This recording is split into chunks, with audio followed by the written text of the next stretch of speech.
నమస్కారం గురుగారు. నమస్తే అమ్మా. గురుగారు ఇప్పుడు ఒక జాతకంలో అంటే లగ్నాలకి సంబంధించి అసలు వాటి ఫలితాలంటే ఏ విధంగా ఉంటాయండి? ఆ! అయితే ఇప్పుడు ముందుగా మనకి మేష లగ్నం కాబట్టి దాని గురించి తెలియచేయండి. ఇక్కడ ఒక జాతకానికి సంబంధించి అమ్మా, మనం పరిశీలన చేసేటప్పుడు పుట్టిన రోజు తీసుకుంటాం. తర్వాత పుట్టిన సమయాన్ని తీసుకుంటాం.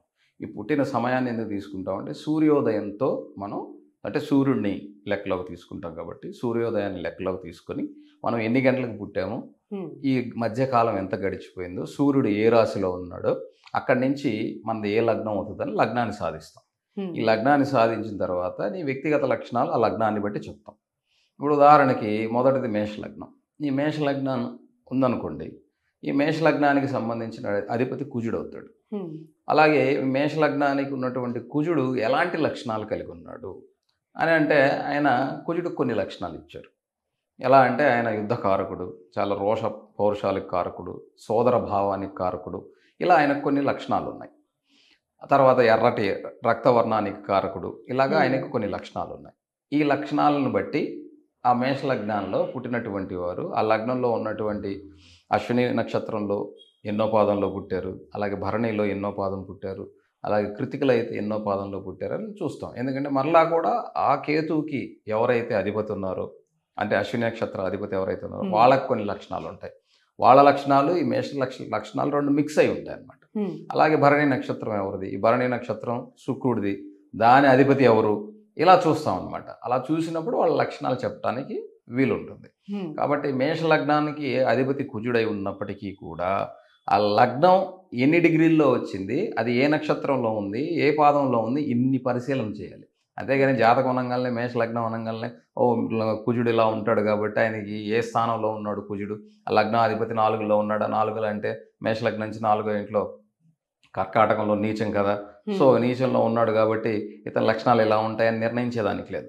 లగ్నం కూడా ఏ నక్షత్రంలో ఉంది, 4వ ఇంట్లో ఉన్నా కూడా ఆయన ఏ నక్షత్రంలో ఉన్నాడు, మిత్ర నక్షత్రం అయినటువంటి పునర్వసులో ఉన్నాడా, శని నక్షత్రంలో ఉన్నాడా, బుధ నక్షత్రంలో ఉన్నాడా, కర్కాటకంలో 4వ ఇంట్లో అనేది మనం పరిశీలన చేయాలి. అలా పరిశీలన చేయకుండా 4వ ఇంట్లోనే ఉన్నాడు కదా, 4వ ఇల్లు చంద్రుడు కదా, ఆయనకి నీచమైనా కూడా నీచం అంతా కర్కాటకంలో అంత పెద్ద గొప్ప నీచం ఉండదు కాబట్టి ఈ లగ్నం ఇలా ఉంటుందని మనం నిర్ణయించకూడదు. కాబట్టి లగ్నం నిర్ణయించిన తర్వాత లగ్నం ఎన్ని డిగ్రీల్లో ఉంది, ఏ విధంగా ఉందని నిర్ణయిస్తాం. అలాగే లగ్న రాజ్యాధిపతిని చూస్తాం. ఒక మనిషిని చూడంగానే ఇతను సక్సెస్ సాధిస్తాడా లేదా అనే దాంట్లో చూసేటప్పుడు లగ్నంతో పాటుగా రాజ్యాధిపతిని చూస్తాం. మేష లగ్నానికి అధిపతి కుజుడైతే రాజ్యాధిపతి అంటే 10వ స్థానాధిపతి శని. ఈ శని తన స్వస్థానంలోనే ఉన్నాడు అనుకుందాం. మేష లగ్నానికి అధిపతి లగ్నంలోనే ఉండి అలాగే రాజ్యాధిపతి 10వ ఇంట్లో ఉన్నాడు అనుకోండి, అది అద్భుతమైనటువంటి రాజయోగం అవుతుంది. అదే లగ్నాధిపతి నీచంలో ఉండి ఆయన రాజ్యంలో ఉన్నా కూడా కొంత ఇబ్బందులు కలుగుతాయి. అంటే శని 10వ ఇంట్లో మకరంలో ఉన్నా కూడా ఇబ్బంది కలుగుతుంది. అలాగే లగ్నాధిపతి లగ్నంలో ఉన్న శని తన నీచ స్థానంలో ఉన్నాడు అనుకోండి, మేష లగ్నంలో ఉన్నాడు అనుకోండి, అంటే కుజ శనులు కలిసి ఉన్నారు అనుకోండి, అది యోగంగా ఉండదు, మళ్ళీ అవయోగం అవుతుంది. సో ఎందుకంటే ఆ రెండిటికి కూడా, ఎందుకంటే శనికి నీచం అవుతుంది, కుజుడు అక్కడ స్వస్థానంలో ఉంటాడు. కుజ శనుల యొక్క కలయిక శనికి నీచభంగం అంటారు, కానీ కాదు, కుజ శనులు ఇద్దరు శత్రువులు. మేష లగ్నంలో కుజ శనులు ఇద్దరు కలయిక కలిస్తే అది అవయోగంగా మారుతుంది. కాబట్టి అది జాతకాన్ని పరిశీలించి ఆ జాతకంలో ఉన్నటువంటి దాన్ని చూస్తాం. ఎప్పుడు కూడా ఒక మనిషి సక్సెస్ అనేది చూడాలి అంటే మొదట లగ్నాధిపతి, తర్వాత రాజ్యాధిపతిని, లగ్న రాజ్యాధిపతులు ఏ విధంగా ఉన్నారో చూస్తాం. చూసినప్పుడు వాటి యొక్క స్థితిగతులు ఏ విధంగా ఉన్నాయి, దానివలన యోగం ఉందా, అవయోగం ఉందా, అవయోగం ఉంటే దానికి ఎటువంటి పరిహారం చేసుకోవాలి, ఆ పరిహారం చేయటం ద్వారా నిజంగా అవుతుందా కాదా, వీలుంటేనే చెప్తాం, వీలు లేకపోతే అది చెప్పాల్సిన అవసరం లేదు. అయితే గురుగారు ఇప్పుడు లగ్నాన్ని బట్టి కూడా దోషాలు అంటూ ఉంటాయమ్మా. ఎందుకంటే అదే చెప్పాను కదా, లగ్నం సొంత లగ్నమై ఉన్నప్పటికీ కూడా ఆ లగ్నంలో ఇప్పుడు శని వచ్చి కూర్చున్నాడు అనుకోండి, ఆ శని దోషాన్ని ఇస్తాడు. రాజ్యాధిపతి ఉన్నా కూడా అతనికి నీచమైపోతుంది. కాబట్టి అక్కడ ఆ వ్యక్తి, అది భరణి నక్షత్రంలో శని ఉన్నాడు అనుకోండి, అది మిత్రుడైన శుక్రుడు యొక్క నక్షత్రం కాబట్టి కొంత ప్రభావం దొరుకుతుంది. అది కృతికలో ఉన్నాడు అనుకోండి, ప్రభావం ఎక్కువగా ఉంటుంది. ఒక్కోసారి లగ్నంలో శని నీచిపడిపోయి కృతికా నక్షత్రంలో ఉంటే అది శరీర అవయోగానికి కూడా, అంటే అంగవైకల్యంతో పుట్టడం, చిన్న లోపమైనా సరే ఖచ్చితంగా ఉండి తీరుతుంది అనమాట. కాబట్టి అందుకనే మొదట ఒక వ్యక్తిని పరిశీలన చేసేటప్పుడు ఆ లగ్నాన్ని మొదట తీసుకుంటాం. ఆ వ్యక్తి సక్సెస్ ఎక్కడ ఉందని చూసేటప్పుడు దశమాన్ని కూడా చూస్తాం. అందుకని ఎప్పుడు కూడా లగ్న రాజ్యాధిపతుల యొక్క స్థితి బాగుంటే వాడి లైఫ్లో ఎలాంటి అంటే శరీరంలో అంగవైకల్యం ఉన్నా కూడా సక్సెస్ సాధించే వాళ్ళు ఉంటారు. ఉంటారు. ఆ విధంగా వాళ్ళకి మన శరీరం ఎంత బాగున్నా మనం ఎంతమందిని రోడ్ల మీద తిరిగే వాళ్ళని చూస్తూ ఉంటాం. కాబట్టి అందుకే మొదట జాతకం పరిశీలన చేసేటప్పుడు ఖచ్చితంగా లగ్నాన్ని, లగ్న రాజ్యాధిపతిని తప్పకుండా చూడాలి. మేష లగ్నానికి అధిపతి కుజుడు, రాజ్యాధిపతి శని.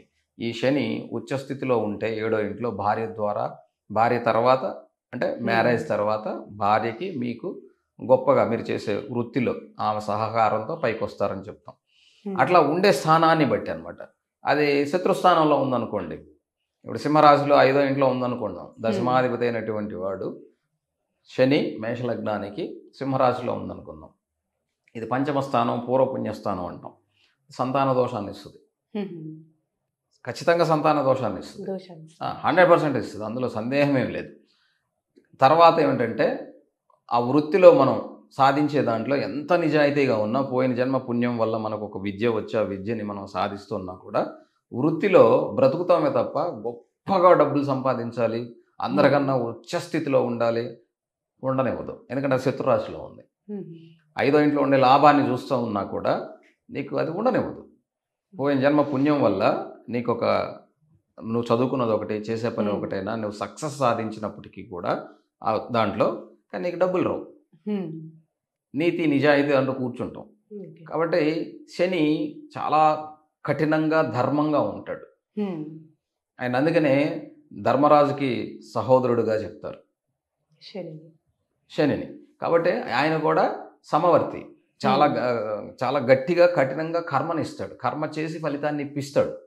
కాబట్టి నువ్వు ఎంత నిజాయితీగా ఉంచుతాడంటే అంత నిజాయితీగా ఉంచుతాడు. పంచమంలో పోయిన పుణ్యస్థానంలో ఉంటే శని, అందులో కూడా శత్రురాశిలో ఉన్నప్పుడు ఇంకా కఠినంగా ఉంటాడు.